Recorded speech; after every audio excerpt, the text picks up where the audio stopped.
Okay, I'm here this evening in a field that's opposite a 13th century church, and I've got the Garrett Ace 300i for a test.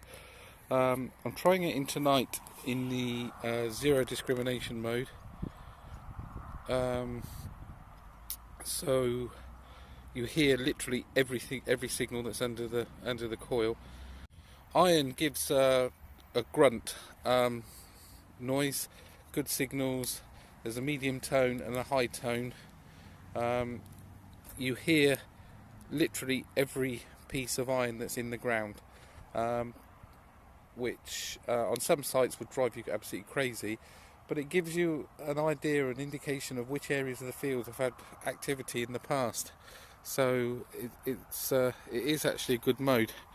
Right, I'm going to give it a go, and I've actually just buried a 2p coin to give a good target. The good targets in this field are few and far between. I've searched it many times, and but the field is actually full of iron, so let's give it a go. Okay, here we go. There we go, iron grunt, iron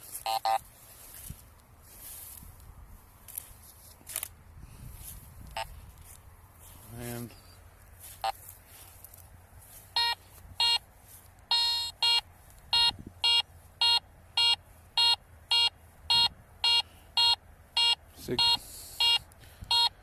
good signals really do jump out and easy to identify. Iron, good signal.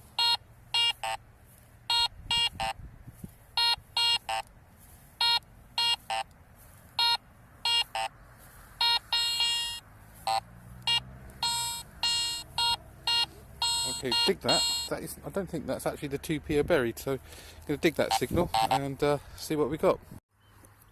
Okay, that wasn't my 2p. Oh, it was a pull tab. So, not the best of finds, but still something that I've missed in the field before. Okay. As I said, this field is very iron contaminated. There's also an old barn of corrugated iron which was knocked down, and a lot of it has been ploughed in.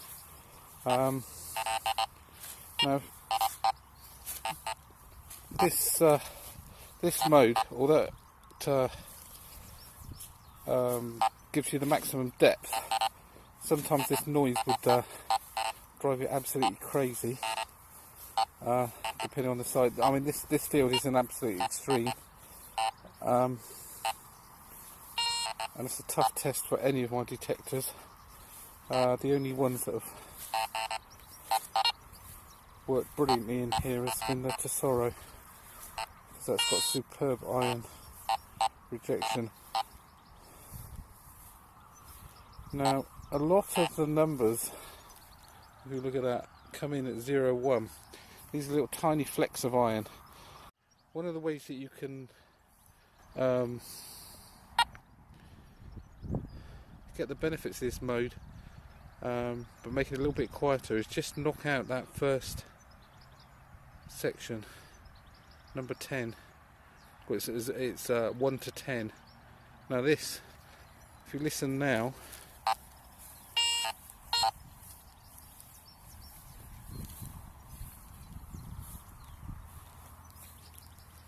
it makes it a much quieter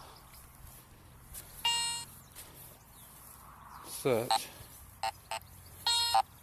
Still noisy, but it gives you still some feedback about what's in the ground, what's going on in the ground, without losing too much depth.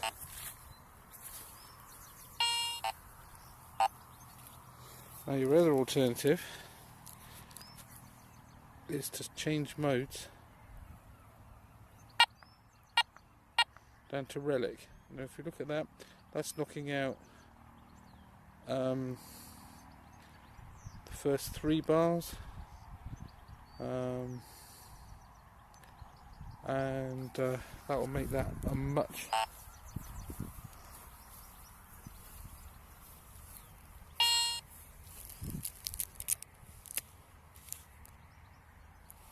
sorry, losing the focus there.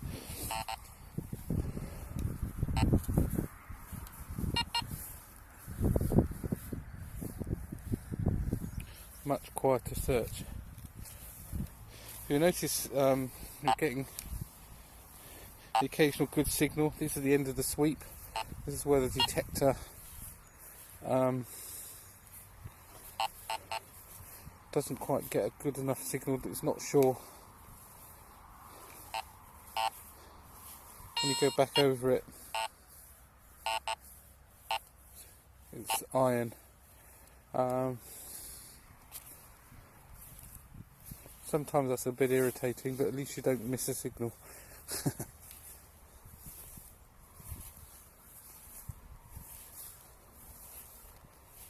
You can see the relic mode is much quieter than the, as you would expect. It's knocking out the smaller iron, but it's designed to pick up some of the larger iron artifacts that you may want to find.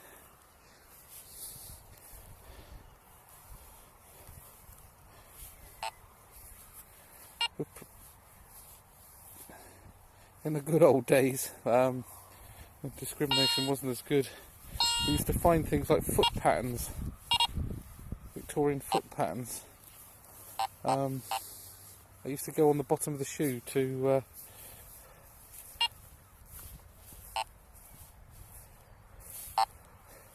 keep the shoes out of the mud. But you don't find those anymore because everyone discriminates out iron. There are actually some quite interesting iron finds to be had, but you also have to dig a lot of trash to get to those finds. So it's a trade-off really, all these things.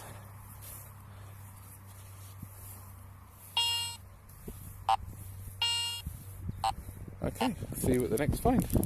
Okay, got a nice little signal here. It's giving varying numbers, 84, 83, 78. So, I'm going to give it a go and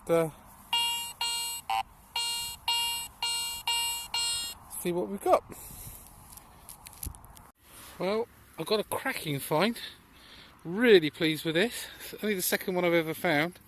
It's a barrel tap.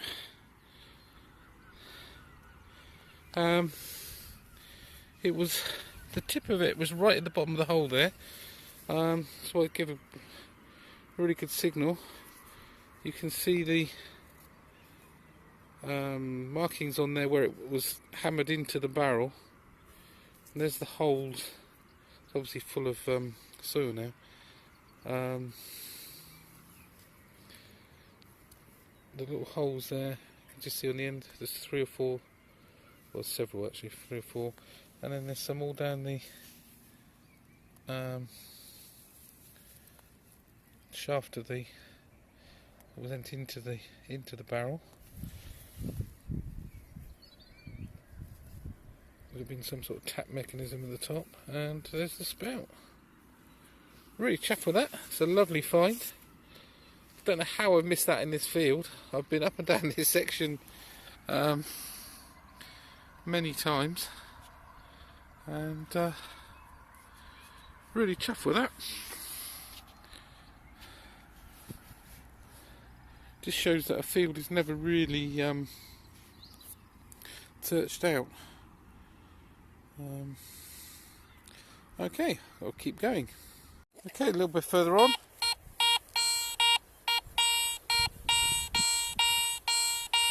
Nice little signal. Numbers a bit jumpy.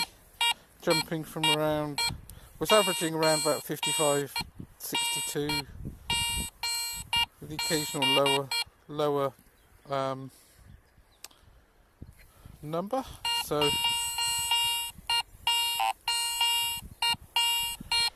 I'll give it a dig and we'll see what we got. Okay, it was nothing exciting, it's just a little piece of copper, a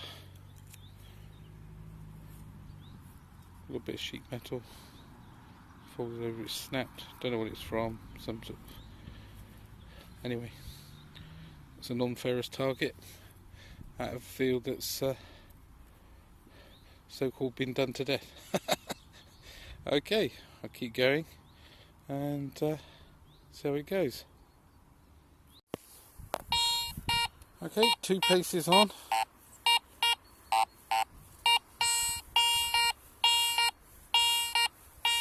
Got another good signal.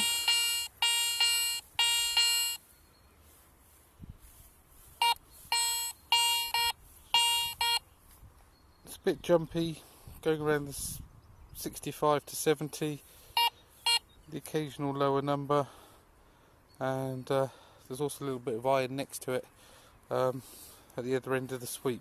So I'll dig it out and see what we got. Just a crunched up bit of can, sliced up bit of can by the looks of it. Okay, nothing earth shattering, but it was non-ferrous target again, so I'll keep at it and see what else I can find. Okay, just a little bit further along, got absolutely cracking signal, 97, 98, 99 it's reading. And it's saying it's a depth of 10 centimetres. So I'm looking forward to digging this one out. This is the best signal I've had with this machine so far. Okay, let's dig it out. I'm getting impatient. Okay. Well, no wonder it gave a good signal. It's kind of links. Oh well. It's a find, I suppose. Okay. I'll keep plugging at it. Okay, I'm running out of time this evening, but okay, I didn't find anything earth-shattering. Okay, barrel tap, pull tab, bit of aluminium, and a Lynx can. But when you listen to how much iron is actually in this field,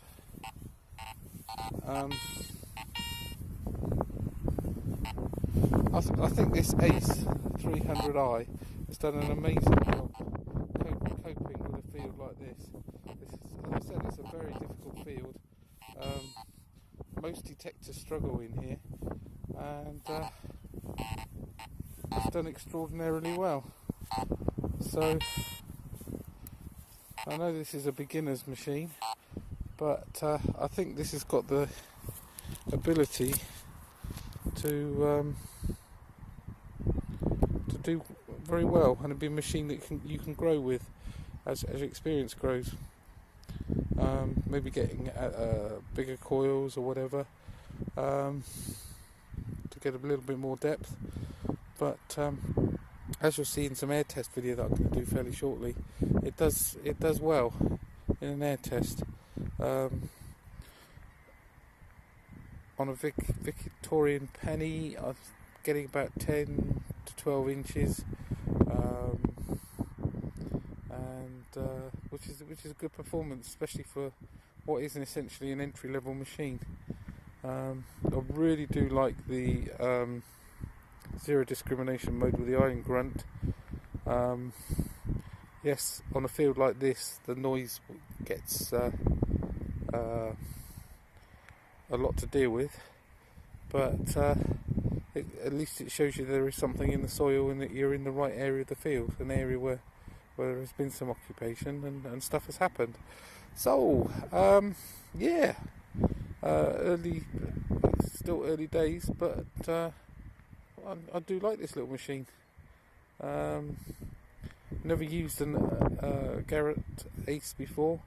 I've used Garrett's. I've had a GTI 2500 and GTA X 550, I think it was, in the past. Quite an old machine, that one. And I briefly had a Grandmaster Hunter CX3. Again, quite a nice machine. But I think this is going to be a cracking little machine for Garrett. I've got a lot more tests to do. Going to take it to the beach and stubble field, and see how it goes from there. Okay, I've also got another pasture field which is a bit more, the conditions are a bit more stable there. There's not so much iron. Give that a go. There's a lot of pull tabs and modern junk in that field. And probably test out some of the notching and things like that. And okay, see you next time.